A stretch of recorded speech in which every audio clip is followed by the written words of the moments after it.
Fala pessoal, beleza? Seja muito bem-vindo a mais um Slash Podcast aqui com a gente. Você é nosso convidado de honra e com certeza todo esse programa é feito pra você.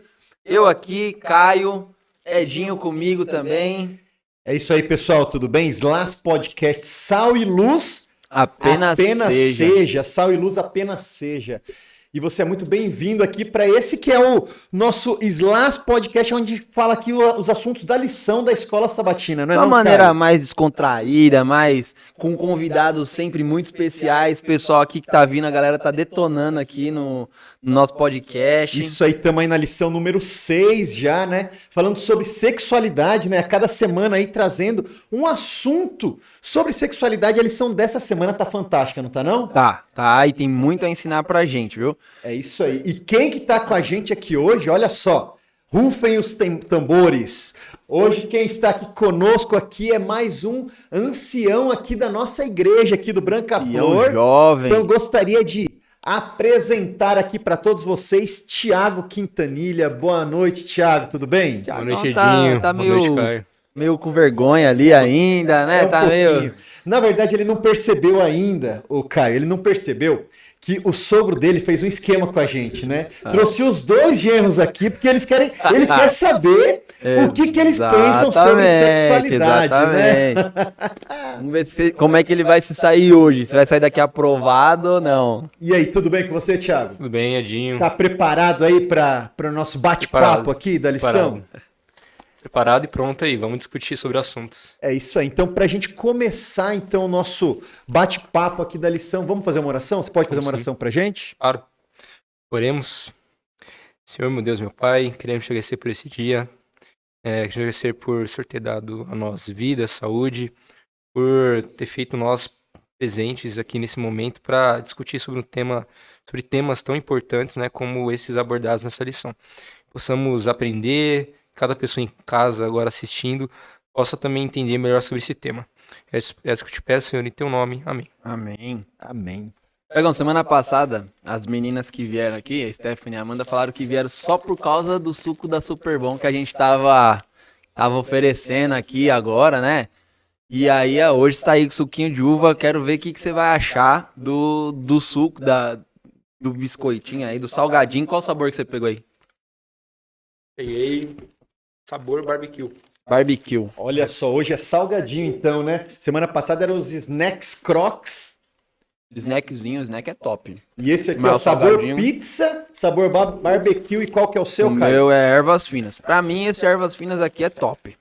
É sensacional.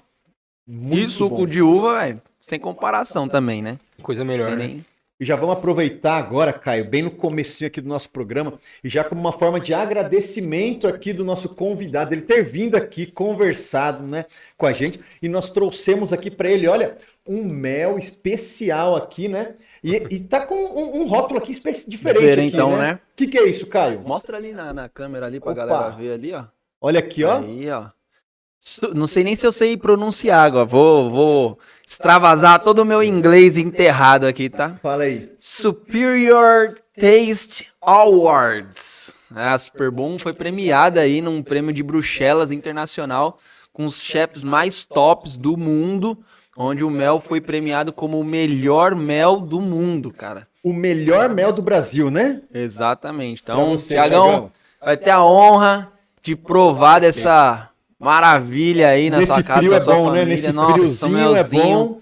Minha avó fazia chá de guaco com mel pra mim, cara. Nossa, Tá aí uma dica pra que você top. então, ó. Guaco com mel, Thiago. Ou Esse então frio vai ser espreme ótimo. um limãozinho, mel, nossa, fica top. Bom, vamos então entrar na lição dessa semana, né? O tema da lição dessa semana está falando sobre dualidade conjugal. Dualidade. Primeiro, começa. O que é dualidade? Quem está assistindo aí pode falar assim, ou quem está ouvindo aí pelo Spotify ou pelo Deezer, pode estar perguntando, o que é dualidade? E aí, o que é dualidade para vocês? O que é? Vai lá, Thiagão. Bom, dualidade, obviamente, né? O próprio nome diz, são dois. Duas pessoas ali, algo relacionado ao número 2, uma dualidade.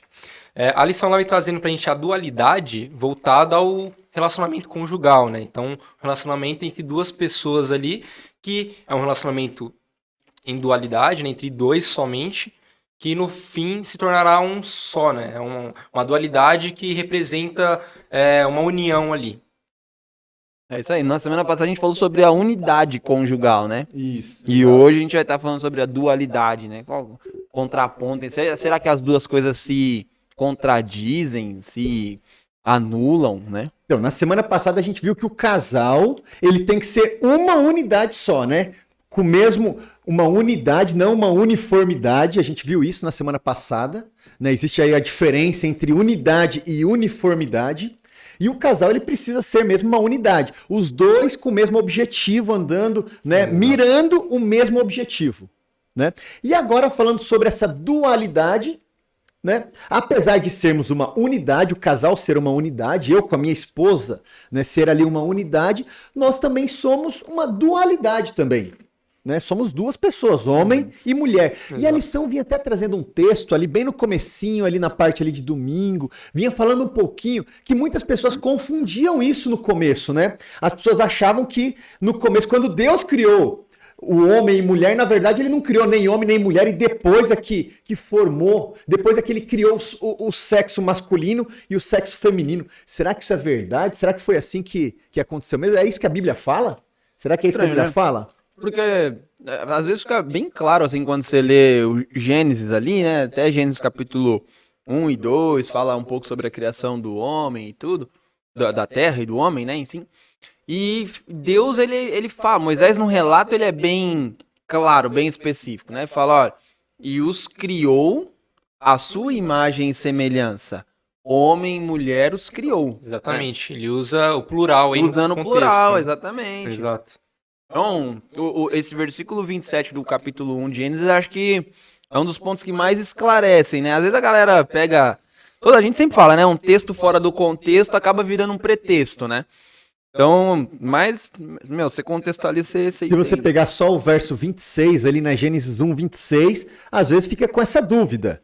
Mas quando você lê o versículo seguinte, já o 27, ele já esclarece completamente. Por isso que quando você estuda a Bíblia, tem que ser um pouco aqui, um pouco ali, sobre o mesmo assunto, né? Sempre quando a gente estudar a Bíblia, tem que ser assim, né? A gente tem que estudar um contexto geral, o que a Bíblia fala, ela inteira, sobre aquele mesmo assunto. Exatamente, não somente um versículo que fala de um tema ali e você levar a fé que é aquilo, entendeu? Ser sempre de uma forma abrangente, assim, analisando diversos livros, o tema específico ali, né? E Deus ainda falou ali no relato ali da criação mesmo, né? Façamos o homem à nossa imagem. Exatamente. Ali ele usou também um plural ali, né? Usou. Façamos o homem. A ele como três, né? Deus, Pai, Deus Filho e Deus Espírito Santo. Ali ele também usou um pouco da dualidade ali também, né? Sim. Façamos o homem à nossa imagem, né? Sim. É isso aí. E você vê que logo de cara, né, no início da Bíblia, Deus já demonstra a sua intenção sobre como deveria ser a sexualidade do ser humano. Porque ele não criou dois iguais.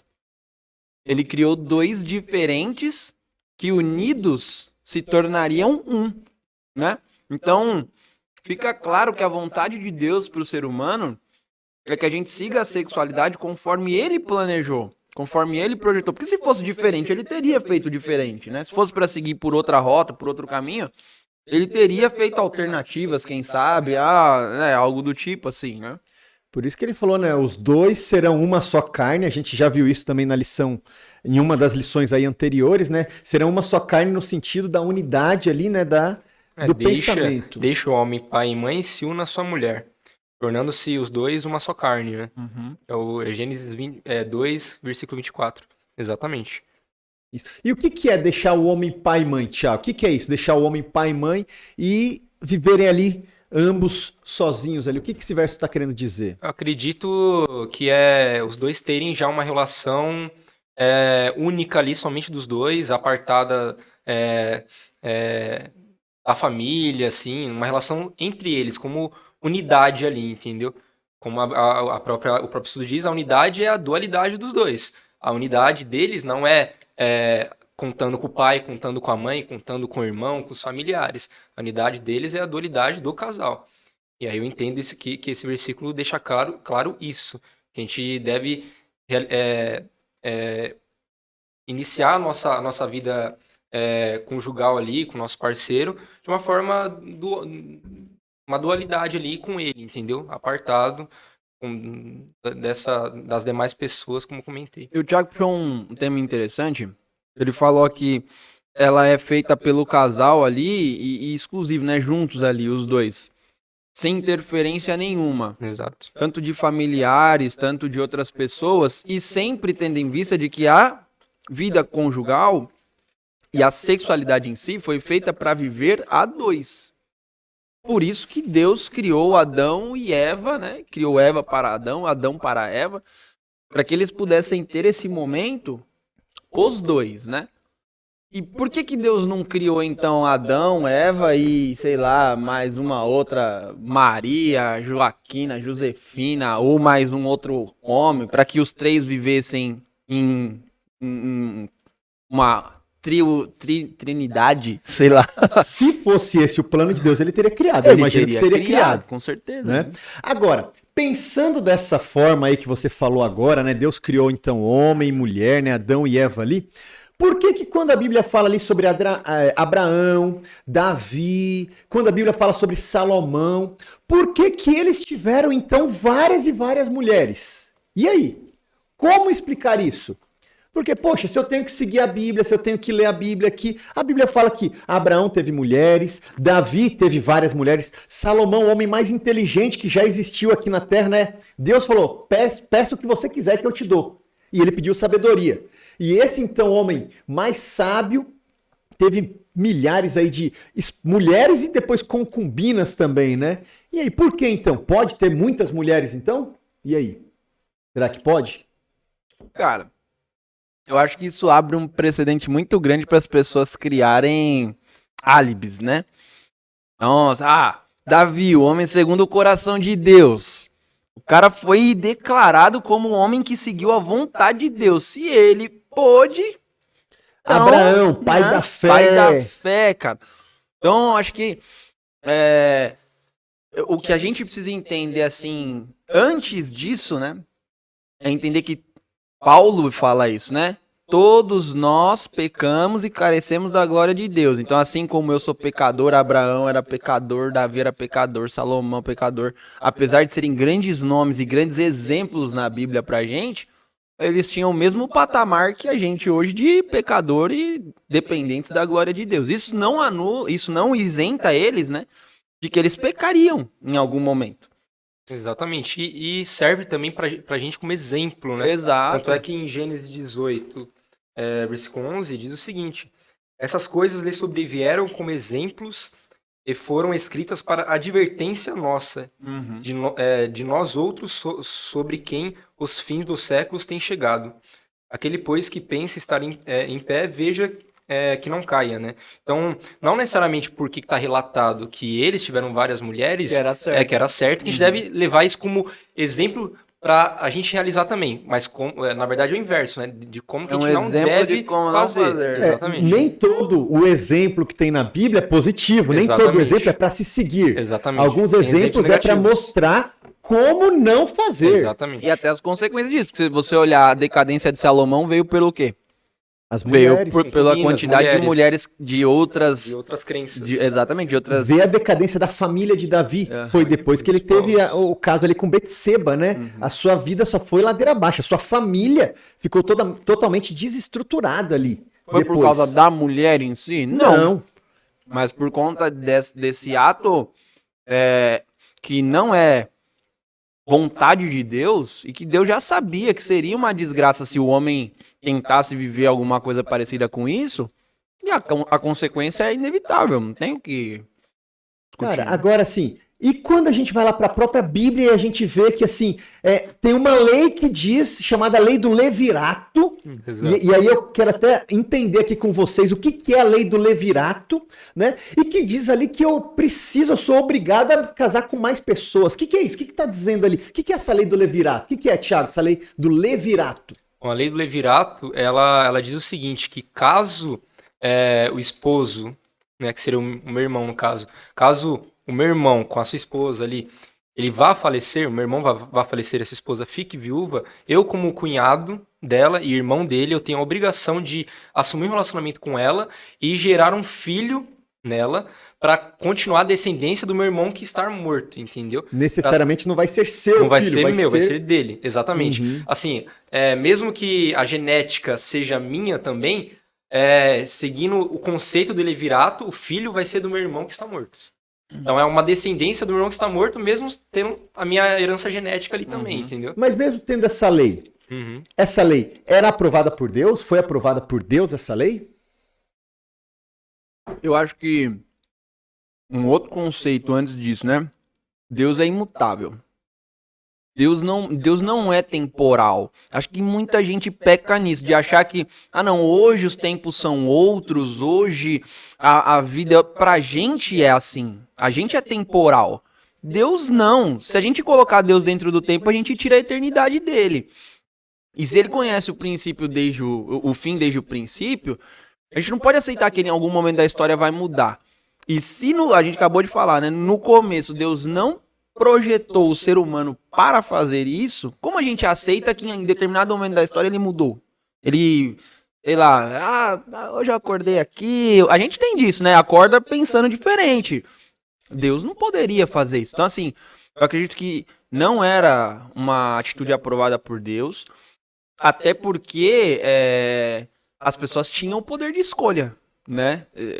E a gente vê na Bíblia muitas leis, muitos costumes que eram práticas culturais e que muitas delas foram heranças de alianças, de outras... Mas não que necessariamente eram permitidas por Deus. Exatamente. Muitas delas, como a própria Bíblia diz até sobre essa lei, Deus tolerava, né? Deus tolerava isso. Assim como qualquer outro pecado hoje. nosso. Exatamente. Assim como ele tolera hoje. Imagina, cara, se olha o jeito que o mundo tá vivendo hoje. Exato. As atrocidades que o mundo tá vendo. Tem coisa... Às vezes eu deixo de olhar as notícias na internet, porque é cada absurdo que você vê, que você fala, pô, não faz sentido.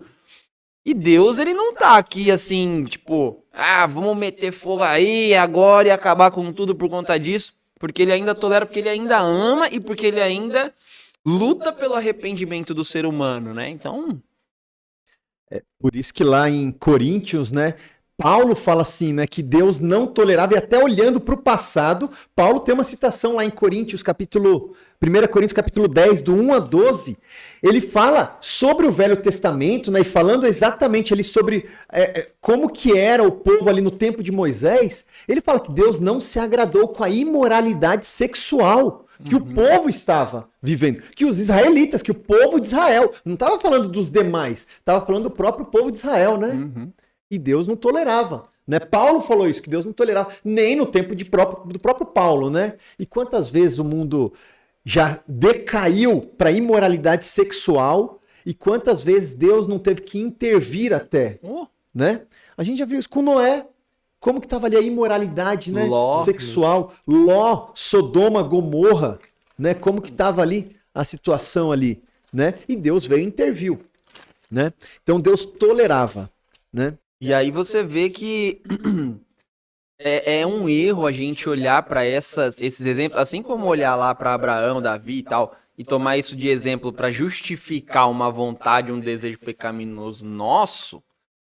Cara, é um dos maiores erros. Porque assim, o que o ser humano mais quer hoje é se sentir livre de culpa.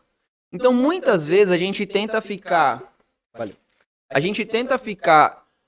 criando justificativas para as nossas vontades, para os nossos desejos, para os nossos pecados. Exatamente. Para tornar aquilo não tão errado, não tão mal assim, para que a gente também não se sinta tão culpado assim. E a Bíblia, ela fala assim que quando a gente tem um encontro verdadeiro com Cristo, um arrependimento verdadeiro, a gente tem que entender que abrir mão dessas justificativas, dessa razão, é um dos primeiros passos, porque é aceitar que nós somos pecadores e que Cristo tem que transformar a gente.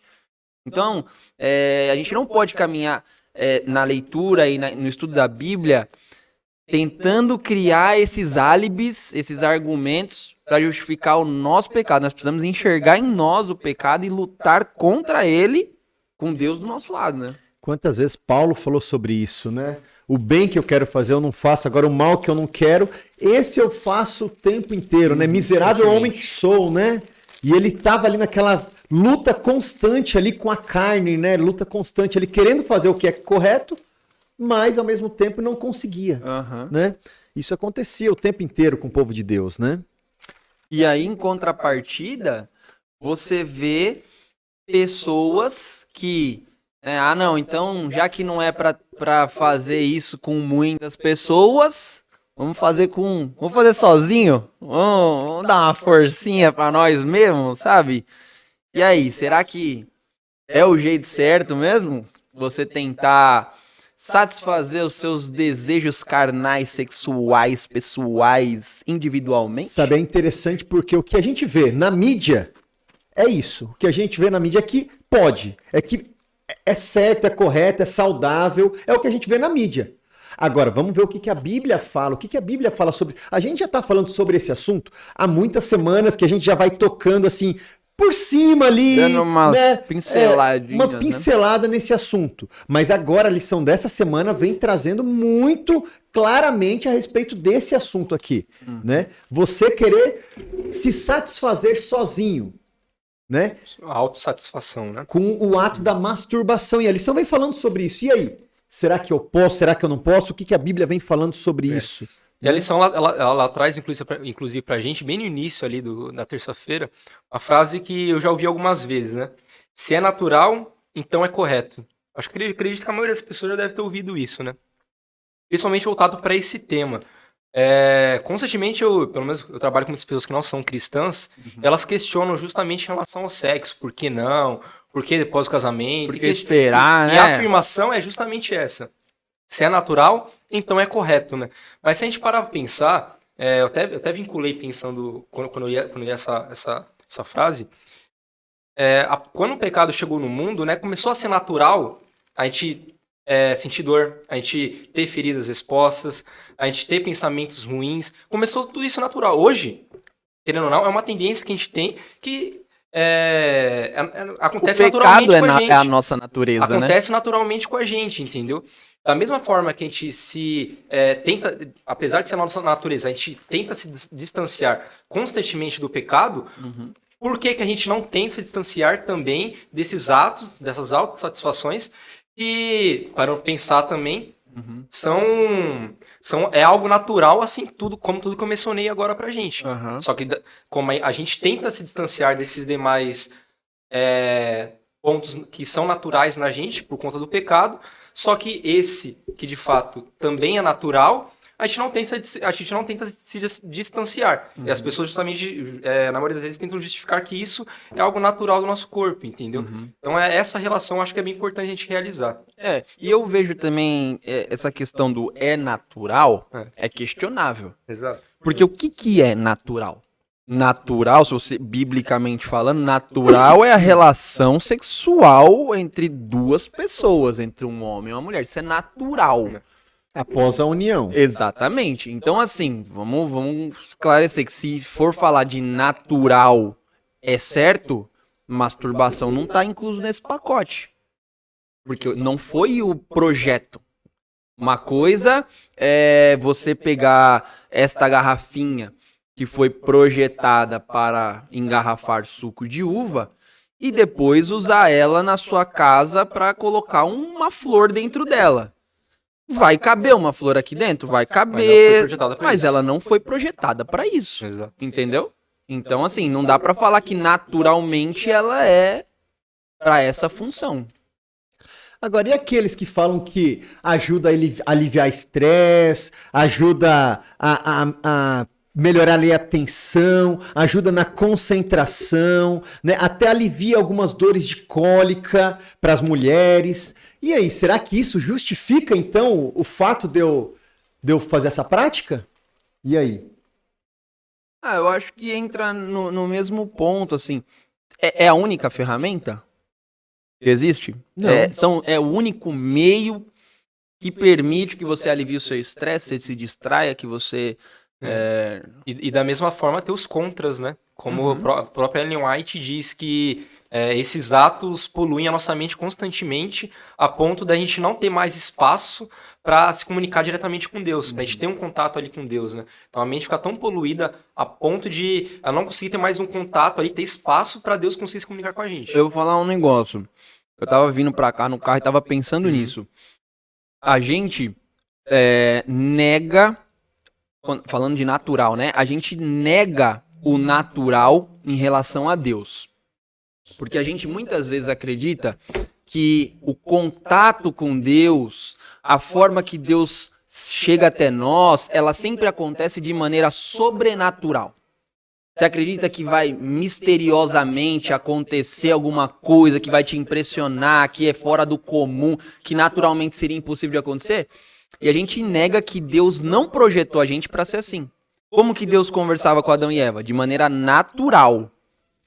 Hoje só não é possível fisicamente, visivelmente, por conta do pecado.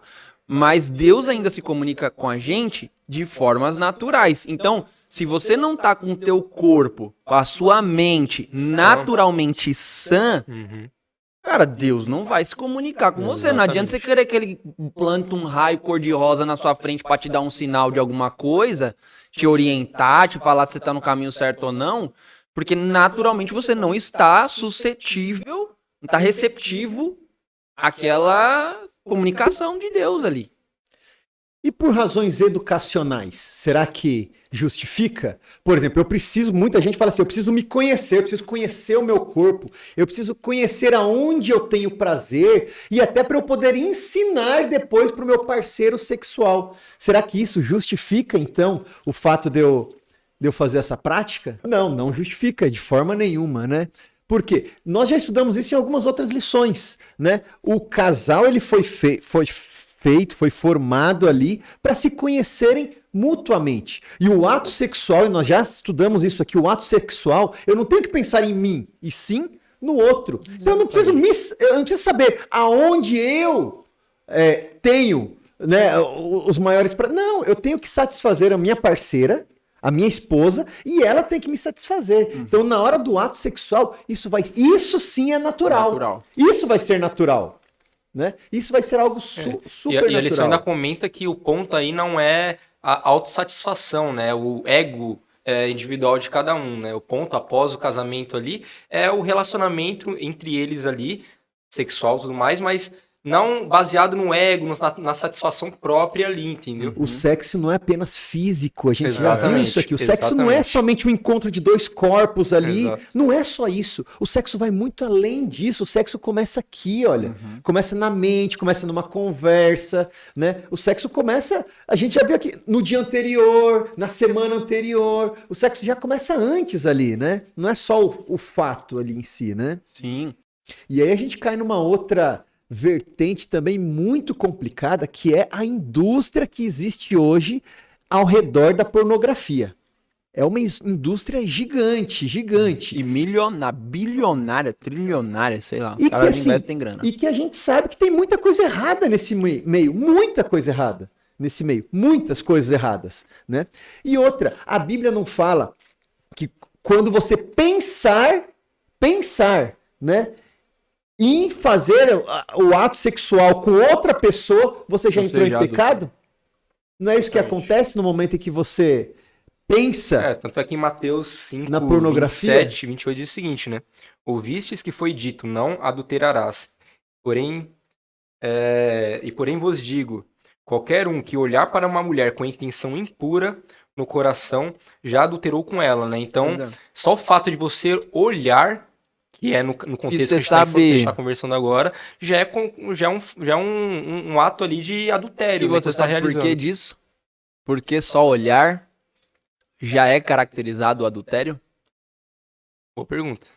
Qual que é a única... vamos hipotetizar. Vamos imaginar que o nosso país seja governado por pessoas que roubam muito dinheiro, hipoteticamente falando, tá? Não que isso aconteça. Claro, com certeza. Não que isso aconteça. Mas tem lá um governante que desviou bilhões de reais, roubou. Qual que é a diferença desse cara pro cara que um dia roubou R$2 numa padaria? Nenhuma. Não, tem uma diferença. Vou falar que tem uma diferença. Sim, espiritualmente, nenhuma, na minha visão. Tá. Agora, esse cara que roubou R$ 2 um dia, ele pode justificar falando assim, mas eu só roubei R$ 2. Eu não roubei bilhões de reais como outro. A única coisa que tem de diferente entre os dois é a oportunidade. Um teve a oportunidade de roubar bilhões. Outro teve a oportunidade de roubar 2 só. Mas se esse que roubou 2 tivesse a oportunidade de roubar bilhões, pela vontade e pelo desejo, ele faria. É a mesma coisa que acontece quando o Evangelho de Mateus fala isso. Isso. Jesus Por comentando aqui. que que só de pensar você já adulterou? Porque a única coisa que te faltou foi oportunidade. Porque se você está diante daquela situação, seja virtual, seja imaginária, seja qual que seja, e você sentiu aquilo, quer dizer que se você tivesse uma oportunidade ali presencial, física, a sua cabeça não titubearia em cometer o pecado. E completando isso, Eclesiastes fala que nós precisamos fugir da busca egoísta de prazer. Nós precisamos fugir, porque o ato da masturbação é totalmente egoísta. Você só está pensando em você, você não está pensando no outro, né? Você está pensando em se satisfazer, né? E não é assim que tem que ser, não é isso que Deus quer para a sexualidade. Foi Deus que colocou, foi Deus que criou a sexualidade, mas não é isso que Deus quer para nossa vida, né? E de novo, ele criou a sexualidade para ela ser vivida em conjunto com o seu cônjuge, com a sua noiva, com a sua noiva, com sua esposa, com o seu esposo, e para que vocês tenham ali, como casal, a oportunidade de desfrutar disso, né? De acordo com os preceitos que ele mesmo criou, né? Agora, então, enquanto você lembra aí, daqui a pouco você vai lembrar, a gente comentou bastante aqui, né? Mas, então, a gente falando disso, quantos elementos são necessários para que se forme um relacionamento conjugal? Quantos elementos? Quais os elementos ali necessários que a gente precisa para ter esse relacionamento ali? 3? Será que é nessa linha que você tá indo? A gente pensa assim, né? Muitas vezes. A gente falou aqui que, somos dois, né? Tem a relação sexual ou a união conjugal, ela é por duas pessoas. Dualidade, É uma né? dualidade, exatamente. Só que a gente também não pode esquecer em momento nenhum de que existe um terceiro elemento nessa... Terceiro, na verdade, é Deus. Exatamente. Exato. No relacionamento, não é contraditório, mas parece até só estranho você falar que seria quase que um triângulo amoroso, né? Porque pensa assim, imagina o formato de um triângulo mesmo. Como se você tá prestes a casar, certo? Eu também, então a gente tá caminhando ali para o casamento. Imagina que em uma das extremidades da base do triângulo tá você. E na outra tá a Letícia, né? Sua futura esposa. E na ponta de cima do triângulo tem Deus. Quanto mais próximo você estiver de Deus e a Letícia estiver de Deus, mais próximos vocês vão estar um do outro. É isso aí. Quanto mais distantes de Deus, mais distante um do outro. E quanto mais distantes um do outro, mais distantes de Deus. Então você vê que ela é uma relação que não consegue eliminar a ação de um dos três. Eles sempre vão interferir um no outro. Então, eu acho que a gente pensando nisso dessa forma, traz a visão individual para dentro do relacionamento, que é o quê? É o seu relacionamento individual com Deus, é o relacionamento da sua noiva, da sua esposa, individual com Deus, que vai interferir diretamente na união, na dualidade conjugal, né? Exatamente. E só complementando o que você disse agora, caso não haja esse direcionamento dos dois ali a princípio para o mesmo centro ali, o mesmo objetivo que é Deus, né? Como o principal ali da vida, né? se um deles já estiver com esse principal objetivo, o outro vai ser encaminhado, vai ser direcionado para que chegue um momento ali dos dois estarem no mesmo objetivo no relacionamento. Então, caso somente um ali esteja conectado com Deus, esteja buscando ali, e o outro não, o fato de ter esse um buscando já tendencia o outro também a buscar em algum momento, ir atrás, e até os dois estarem firmemente ali com Cristo, entendeu? Com certeza. Exato. E você vê o reflexo, muitas vezes, da falta disso na sociedade. E a lição trouxe uma pesquisa, falando que no ano passado, a gente teve um recorde no Brasil de divórcios, cara. 42 mil processos em andamento de pedidos de divórcio. 15% a mais que no ano anterior. Que só, na média, só tinha variações próximas a 2%. E por que teve esse De um aumento? ano pro Agora outro, uma né? pergunta aí, vou lançar uma pergunta. Por que teve esse aumento? Agora o entrevistado quer entrevistar. Agora é o poste mijando no cachorro. Só eu essa brincadeira, viu? Mas, ó, muita gente, no começo não, durante a pandemia, fazia muito meme, muita piada com isso. Que falando, pandemia vai dar separação mesmo e tal. Eu não aguento ficar em casa com a minha esposa, é impossível ficar com meus filhos em casa, não tem como. E, de fato, isso interferiu. Essa proximidade das pessoas, né, do esposo com a esposa, que antes passavam ali, sei lá, poucas horas, 5 horas juntos e 8 horas dormindo, depois disso, agora passar 24 horas ali juntos, interferiu, mas não diria que esse foi o problema. Eu também acho que não, porque diria que esse foi o não é problema. o fato de você estar mais perto ali da sua parceira, do seu parceiro, que agora você não aguenta, não consegue mais. Não consegue Você, conviver o que com as aconteceu? diferenças ali, né? Pois a Conviver pessoa que você mais jurou tempo com querer viver com ela até que a morte o separasse, e do nada você não consegue ficar com ela. Esse número, né, essa porcentagem de separação de divórcios, diz claramente a situação do relacionamento conjugal atual do mundo, entendeu? Diz claramente como que ele está se existindo ali, sabe? Quais são os princípios dele, que Onde não tá são princípios corretos, fundamentado, quais são os fundamentos, entendeu? Mas- Igual a Alice ainda comenta, né? Quando o casal não estar mais conseguindo viver um com o outro ali, não tá conseguindo passar tempo um com o outro, quer dizer que o relacionamento ele tá num nível, Já ele foi. tá num contexto ali diferente do que a Bíblia diz, né? Sabe o que está acontecendo no meu ponto de visão? Eu acho que os relacionamentos estão ficando muito descartáveis. Superficiais. As pessoas já estão casando, Baseadas- pensando assim, olha, se não dá certo, o que a gente faz? E Se também não dá certo, a baseadas gente separa. na autossatisfação, constantemente, né? Então, enquanto ele me Vou casar pra ser autossatisfazer, feliz, né? Enquanto ele, por exemplo, a gente conseguir viajar, enquanto eu tiver um bom salário com ele, enquanto a gente tiver uma boa vida, tá me satisfazendo. Em algum momento, caso eu perca isso, não tá mais me satisfazendo. Já é um momento ruim do relacionamento, né? Um momento de problemas. Então aí, nesse momento, já não há mais por que continuar casado, entendeu? E aí você vê que é um relacionamento tão raso Exato. Sem que não fundamento. tem uma solidez assim pra atravessar tempestade, né? E atravessar os problemas aqui. A Amanda até comentou na semana passada aqui, falou assim, você só conhece a outra pessoa quando você come 1 quilo de sal junto.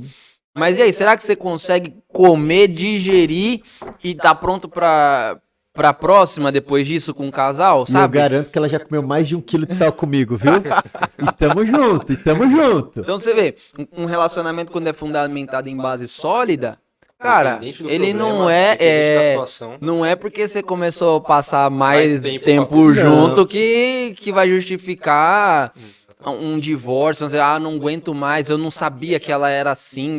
Eu não a conhecia direito, comecei a conhecer na pandemia, entendeu? Pois é. Pô, não existe isso. Então, eu vejo que só a pandemia foi um espelho que refletiu da relação a real conjugal. imagem dos relacionamentos. Porque as pessoas, inclusive os próprios casais que entraram nesse divórcio, eles muitas vezes se enganam de que são felizes estando juntos. Por quê? Porque nem eles têm a dimensão do que é se relacionar com o outro. Passa pouco tempo junto, não se conversa, não tem um relacionamento de intimidade e não desenvolve isso num relacionamento, eles acabam se iludindo de que aquele relacionamento faz eles felizes, de que aquilo é bom, de que eles estão vivendo um relacionamento saudável e depois descobrem que não, né? E aí a lição vem continuando falando ali que tem que ser realmente esse triângulo, né? Tem que ter Deus como base, né? Deus, ele é a base tanto do relacionamento, da sociedade, de tudo, né? No relacionamento conjugal principalmente, né? E cada indivíduo, cada um tem que ter o seu próprio relacionamento com Jesus, individual, né? Tem que ter o momento de orarem juntos, tem que ter, mas tem que ter o momento de cada um ter o seu momento íntimo com Deus. Precisa ter, isso é importantíssimo. É o principal, né? O relacionamento individual primeiro, para depois eles pensarem no relacionamento conjugal, entendeu? O start ali é o relacionamento individual. Porque essa solidez individual com Deus vai dizer muito sobre como você vai se relacionar com o outro. E aquilo que você mesmo falou, nós somos seres humanos e nem sempre eu vou estar no mesmo nível de relacionamento espiritual que a Stephanie vai estar. E muitas vezes eu vou depender de que ela me anime, de que ela me puxe, me jogue pra cima pra também continuar na caminhada, sabe? Então, é um relacionamento de ajuda, de colaboratividade entre os dois, que os dois vão meio que subindo, escalando Mas esse... também não consegue colaborar com o outro se você não estar tiver... bem. Exatamente. Exatamente. Paulo fala, né? Aquele que está de pé, ajude o outro e cuide para que não caia. Exato. Mas você precisa estar de pé. Né? Então, Por isso que é importantíssimo também termos o convívio como irmãos também, como igreja também, né? Para um apoiar o outro. Porque hoje em dia é muito fácil. E muita gente fala assim, eu não preciso mais de igreja. Né? Eu não preciso mais de ir para a igreja. Eu consigo ter o meu relacionamento sozinho com Jesus. Mas não vai ter esse irmão apoiando, né? Quando um tá doente ali, o outro vai lá e apoia, o outro vai lá e anima ele. A mesma coisa acontece no relacionamento também, né? Paulo fala sobre isso também, né? Nós não temos a mesma fé espiritual, nós não temos o mesmo crescimento. A santidade, ela é uma escada muito longa e que a gente vai sempre precisar da ajuda um do outro. É uma montanha russa, subir. né? Em alguns momentos a gente vai estar lá no alto ali com maior contato, com uma melhor fase ali, por exemplo, de espiritualidade com Deus, e em outro momento a gente vai estar um pouco lá embaixo, vai estar em algum momento mais difícil da nossa vida, com outros problemas, mas o importante é não desistir, né? E com o outro ali do lado, tentando ali também estar ali no triângulo, né? Fazer parte ali do triângulo, os dois conseguem colaborar com o outro para que consigam chegar no mesmo objetivo ali, que é Deus. Né? E se em algum momento você caiu na sua vida espiritual ou até na sua vida sexual também, você errou, você pecou, você está nesse momento em pecado, a lição deixou muito claro, e a Bíblia deixou muito claro, nunca é tarde para você poder mudar a rota e você poder seguir o caminho correto. Nós estamos aqui estudando. Isso daqui serve para a gente poder tirar lições para a nossa vida, né? Então, se em algum momento eu me identifico que eu estou indo para o caminho errado, eu preciso corrigir a rota, né? Eu preciso arrumar aí a rota da minha vida e seguir o caminho correto, né? Eu seguir aquilo que é o natural, que a gente já viu, né? Que é a sexualidade natural, né? Depois do casamento, eu ter ali o ato sexual após o casamento, né? Cara, só queria fazer um parênteses aqui e comentar que eu já tô terminando meu segundo pacote de salgadinho. Se tiver mais, pode trazer, por favor, porque mais um momento, o negócio tá bom demais aqui, velho. E eu acho que da próxima semana vamos dar uma garrafa de 1 litro pra cada um, porque eu tô tendo que economizar demais essa minha garrafinha aqui. Pra ela durar o programa todo. Traz mais um suco também aqui pro nosso apresentador também. Daqui a pouco ela acaba.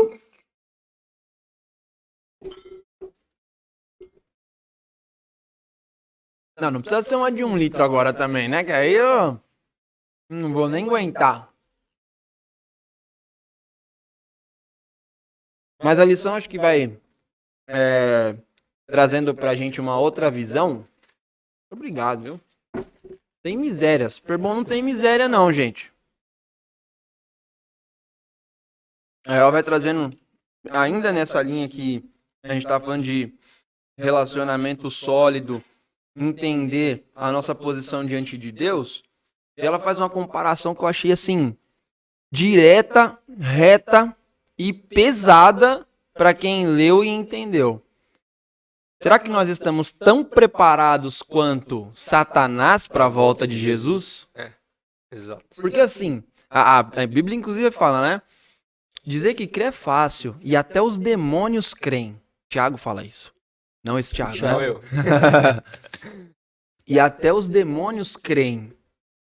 Agora, Satanás ele tá preparado e eu acho que ele tem mais certeza da volta de Jesus do que muito cristão. Muito cristão, porque ele tem absoluta certeza de que Jesus volta, de que ele vai ser derrotado e de que tudo isso aqui vai ter um fim. Será que nós estamos tão preparados quanto ele para essa volta? Ou a gente está se preparando em um outro ponto de vista, em um outro aspecto, né? Sobre um outro prisma? Muitas vezes a gente vê as coisas acontecendo, a gente sabe o que é correto, mas a gente continua fazendo o que é errado, né? E a gente acha que, não, mas um dia, e a gente vai deixando para amanhã, para amanhã, Convive para com aquele amanhã. pecado, né? E não, assim, mantém ele, não tenta eliminar, continua com o pecado, convivendo e, obviamente, impactando a vida espiritual da pessoa, né? Até que a lição de hoje, de sexta, né, na verdade, diz o seguinte, né? Tem, portanto, tempo servido a sua consuficiência, que lhes é natural pensar impuramente e ter pensamentos corruptos. É natural, chega ao ponto que aquilo que a gente não tenta remover de nossa vida, né, aquele pecado, pela falta de tentativa, ou até pela falta de persistência nossa, aquilo acaba se tornando algo natural. Tornando parte da nossa vida. Como se aquilo não fosse um pecado, né? E aí que surgem as justificativas, né? Tudo que a gente comentou agora no início, né? Tô justificando um pecado aqui, no fim não é justificável, mas eu tô arrumando uma justificativa para conseguir continuar cometendo, entendeu? Você vê como Satanás, ele é astuto demais, né? Porque o que ele faz com a gente? Ele trabalha em 2 passos no pecado. Com Eva foi assim, com Adão lá no paraíso, e todo o pecado que ele tenta a gente é assim. Primeiro, ele apresenta o pecado. Ele tem as artimanhas para que você e eu, que a gente caia. Essa é a primeira parte. A partir do momento que a gente caiu no pecado, o segundo passo do pecado é mostrar que você não tem mais solução e que você é culpado por aquilo. Então, Não há mais esperança. Ele te dá rasteira, te dá um empurrão, te derruba e depois ainda te incentiva a ficar no chão e enfim. Por quê? Porque ele sabe que essa é a única forma da gente não obter salvação. Ele não quer derrotar Jesus com isso. Ele quer derrotar a gente. Então, quanto mais ele fazer a gente se sentir culpado, imerecedor, indigno, e aquilo que a gente comentou aqui, muitas vezes a gente tem pessoas que se acham, poxa, já fui longe demais, eu não tenho mais volta, eu não tenho mais solução, será que pra mim já foi? Porque eu já... a gente falou de muitas coisas aqui, de adultério, de masturbação, disso e aquilo, aí muita gente que tá ouvindo pode estar ali, caramba, mas faz parte da minha vida isso, será que pra mim já não tem mais jeito, não tem mais solução? Eu diria que a mensagem maravilhosa de Jesus, ela prega totalmente ao contrário. Ela fala, enquanto você tiver vida e respirar, você tem oportunidade de salvação. Ele fala, o único pecado que eu não tem perdão é o pecado contra o Espírito Santo. É a blasfêmia contra o Espírito Santo, que nada mais é do que? Você não aceitar. Do que não aceitar o perdão, a oferta de perdão. Exato. E qual que é o ponto limite da sua aceitação? É a morte. A partir da morte você não tem mais opção. Vida, mas agora, enquanto a gente tem vida, cara... na porta para tentar que você se arrependa. Todo mundo tem essa oportunidade de se arrepender, de mudar de rota, de mirar e andar e seguir um novo caminho. Enfim, né? Quando eu namorava com a minha esposa hoje, né? Mas isso há alguns anos atrás, alguns anos atrás, a minha sogra tinha sempre uma frase que ela falava assim, olha, o diabo ele ajuda a fazer, mas ele não ajuda a esconder. E é isso que ele faz realmente. Ele quer que depois que você caia no pecado, que você se jogue mais ainda, que você tá lá no fundo do poço e que você não saia do fundo do poço, né? E o que a gente precisa ter bem claro em nossa mente, Jesus ele sempre está disposto a nos perdoar. Jesus sempre está de braços abertos para perdoar, desde que eu realmente mude. Eu tenho que mudar de rumo, né? Eu preciso realmente me humilhar, assim como Davi pediu perdão, assim como Abraão se arrependeu humildemente. Só há o real arrependimento quando você se converte, né? Você para de realizar aquilo. Quando você exige atitude, né? Exige atitude. Exige que você mude de direção, de rota ali, né? Bom, e foi isso que a lição dessa semana veio trazendo pra gente, né? Esses aprendizados a mais aqui sobre a dualidade, né? Não é com 3 ou mais e nem só com 1. Nem com um. Nem com 1. Isso aqui é a dualidade, a sexualidade que Deus criou e algo bom, algo para ser vivido plenamente no momento certo, ideal. né? Exato. No período certo, com a pessoa certa, né? Dentro daquilo que foi o plano de Deus, né? É o plano de Deus. E o que a gente também já falou muitas vezes aqui, acho que a gente vai falar essa edição inteira.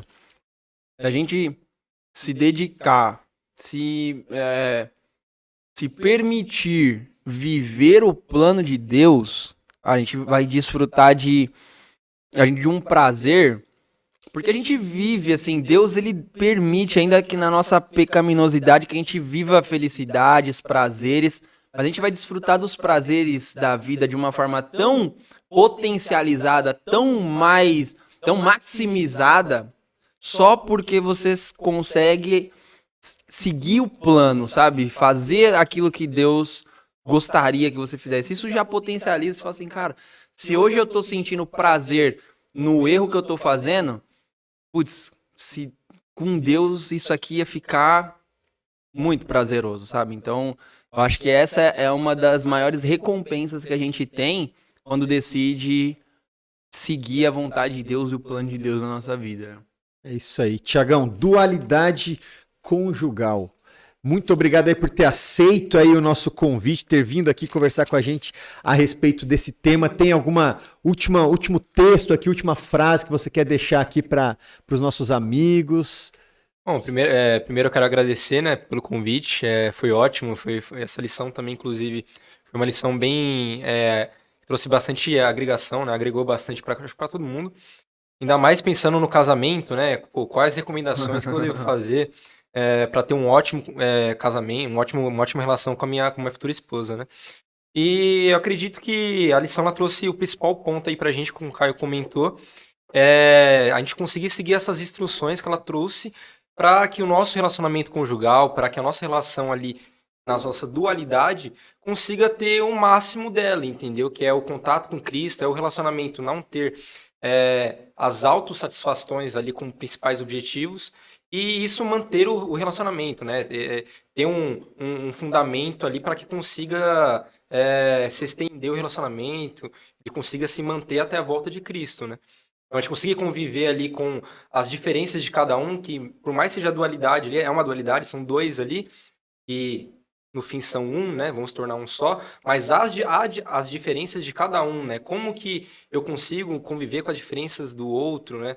Como que eu consigo ali estar bem ali com as diferenças dele e mesmo assim a gente conseguir se viver ali como um relacionamento só, né? Um relacionamento só, né? Unicamente ali. Então acho que são essas as minhas últimas palavras aí. E ó, foi bem, trouxe bastante, agregou bastante, né? Bem esse construtivo, estudo. né? Construtivo, exato. Bom, semana que vem estaremos aqui de novo, né, não, Caio? De novo, sempre Com mais um fielmente convidado especial. fidelizadíssimo. E se você curtiu, fideliza também no like aí, compartilha, se inscreve no canal, manda pra todo mundo que você conhece, pra sua Glass classe. Podcast, né, no Instagram, no no YouTube, no Spotify também. no Deezer. Ah, não tenho tempo de assistir a live e tal, porque é muito demorado. Cara, bota ali no fone, no ônibus. Eu, muitas vezes, quero aprender algum conteúdo novo, põe ali no caminho pro trabalho ali, bota na velocidade 2, ou todo mundo falando rapidinho, mas dá pra ouvir. Então, não deixa de agregar conhecimento, porque isso não pode ser desculpa. E, com certeza, a gente vai crescendo cada dia mais com isso. Pessoal, que Deus abençoe aí todo mundo e esperamos a todos aí na próxima semana, né não? Até semana que vem. Valeu!